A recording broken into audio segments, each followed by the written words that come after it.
Não adianta, a gente não tem o dinheiro para contratar. Um jogo horroroso. E olha a tragédia que estão fazendo com o Vasco. Fala pessoal, Zona Técnica na área. Ontem o Vasco sofreu mais um vexame e perdeu de 4-0 para o Del Valle, podendo quase ter sido um placar maior ainda. A imprensa está fazendo fortes críticas ao time e ao presidente Pedrinho. Veja só. Um jogo horroroso para ser esquecido. A diretoria vascaína até apostava bastante na Copa Sul-Americana, deu prioridade para a competição, mas um jogo em que você leva 4 gols do adversário, que perdeu um pênalti, que teve o Léo Jardim fazendo inúmeras defesas, além dos gols tomados. E tudo começa mal quando o Lucas Piton precocemente é expulso. Aí acaba esquema tático, estratégia, na altitude, contra um time rápido, com velocidade. Porque você tá com um jogador a menos, tem a dificuldade da altitude, você traz sua equipe para trás, você fica bem posicionado, tenta alguma coisa no contra-ataque, mas segura. Você perder de 1 até 2-0, ok, mas o Vasco perdeu de 4, poderia ter tomado 10. Então, isso demonstra uma grande fragilidade no sistema defensivo e na maneira na qual os jogadores se comportaram ali. Dá para ver que os jogadores estão sem confiança, porque o normal é você fechar ali e dar chutão, Edu. Agora, você ser massacrado. Não é possível que o Piton é o principal jogador do Vasco. Se ele tivesse em campo, seria outro jogo. Não acredito. Se ele tivesse em campo, seria uns 3-0 e o Del Valle perderia mais, digamos, umas 3 oportunidades. Porque foi vergonhoso o que o Vasco fez em campo. Em 2 jogos tomou 6 gols, né, sim. E você vem de uma derrota num clássico, Ronaldo. Além disso, é goleado. Um time que já ganhou a Sul-Americana, o seu adversário. Tem o jogo de volta, mas o torcedor já vai desconfiado. Praticamente não sei nem se vai apoiar, porque Sul-Americana, na minha opinião, já era. Não tem caça às bruxas. O Vasco tem as suas limitações financeiras. Quando eu vim para cá, eu sabia disso. Existia um planejamento, mas para contratar é difícil. Não adianta, a gente não tem o dinheiro para contratar. Tem nomes assim, eu gostaria de trazer jogadores para cá, que a gente não tem condição financeira para trazer. Que é caro, a gente conseguiu trazer o Thiago Mendes. E a gente precisa trazer poucos jogadores que venham com o que a gente acredite que possa dar certo. Então, eles estão se movimentando. De fato, a gente não conseguiu entregar mais nomes, mas está todo mundo se mexendo. A gente não tem caça às bruxas aqui. É um planejamento. A gente hoje, o jogo, a gente tomou 4 gols. Por conta disso, ter uma irritação do torcedor sempre é difícil. Já tive aqui algumas vezes. Os times brasileiros, quando vêm aqui, sofrem para jogar. Mas a gente chegou antes, a equipe estava bem adaptada. Acho que se não tem a expulsão, a história do jogo ia ser muito diferente, pela maneira que a gente começou o jogo. E a expulsão ficou muito mais difícil as coisas para a gente. Que o plano era marcar alto, como estava marcando, a gente teve que baixar as linhas de marcação. E a gente quase consegue virar 0-0 o jogo. A gente estava sofrendo muito cruzamento.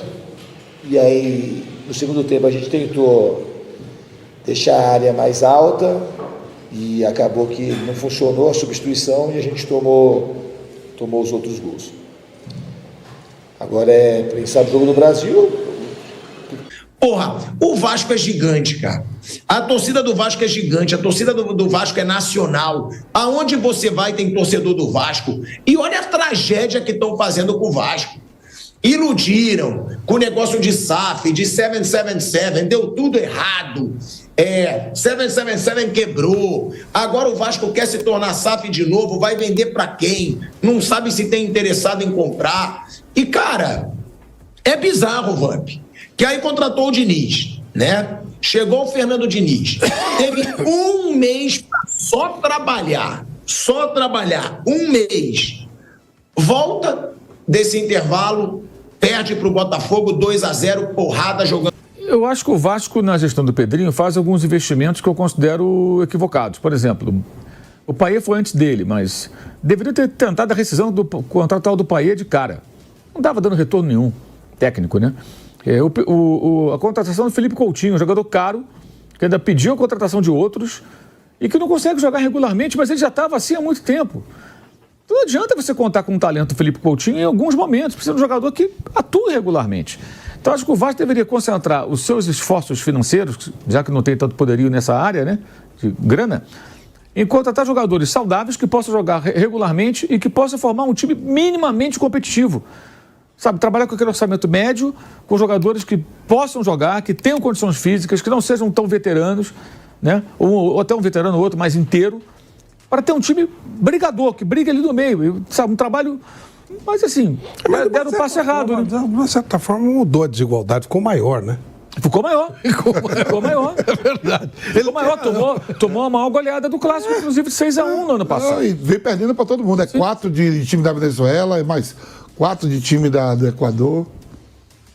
Tá muito longe. Mas tem algum otimismo, Mauro? Você vê algum otimismo nesse Vasco? Porque, ó, se não for SAF, vai ser muito difícil recuperar esse Vasco. A gente tá vendo o desespero do Vasco de tentar achar um comprador. Enquanto tá a diretoria normal aí, e eu não sei como é que é a diretoria do Pedrinho, então nem... que fazem parte dessa diretoria, sabe o que mais apequena um clube na sua história? É quando os rivais, nem mesmo ímpeto pra zoar, eles têm. O que eu vejo de comentários é: caralho, eu não consigo nem mais zoar, eu tô com pena. Eu não consigo nem mais ter força pra zoar, eu tô com pena. Porque o Vasco, presidente Pedrinho, a cada dia que passa, e foi o que eu coloquei na minha crônica, ele tá virando chacota. A cada dia que passa, a cada jogo vergonhoso como esse, que também são protagonizados dentro da sua gestão, não adianta falar de herança maldita, não adianta falar de gestões passadas, porque você já está há mais de um ano à frente do Vasco da Gama, e só nessa temporada, dentro da sua gestão, não adianta falar de herança maldita, não adianta falar de gestões passadas, porque você já está há mais de um ano à frente do Vasco da Gama, e só nessa temporada a gente viu 3 jogos que para mim são vexames, como o Melgar, como o Porto Cabedelo, e dessa vez agora já é eliminado, tá, gente? O Vasco tá eliminado. Desculpa, ó, tá vendo aqui, ó, vascaíno de coração, resposta histórica, bandeira do Vasco, camisa especial do Edmundo, minha foto ali, ó, com o desenho que eu ganhei, tudo mais, tudo do Vasco.